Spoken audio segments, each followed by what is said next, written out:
les amis. Et ouf, ouf, Zidane s'est sauvé.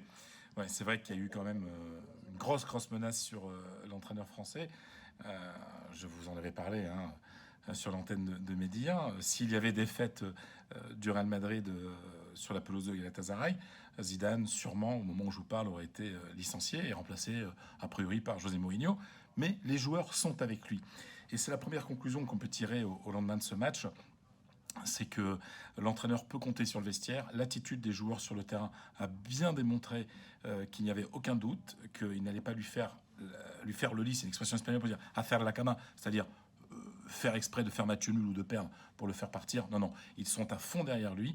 Et donc c'est un Zidane revigoré, requinqué qu'on trouve aujourd'hui à Madrid, pour une raison très simple, c'est que avec la victoire du PSG, le Real est deuxième et avec son destin entre ses mains. Donc ça pourrait même être réglé dans 15 jours au moment de recevoir Galatasaray. Donc sincèrement, la crise est passée. Et puis en plus, comme le Classico a été reporté a priori au 18 décembre, il n'y a pas de match dangereux d'ici là, donc Zidane est bien installé, au moins jusqu'au 18 décembre.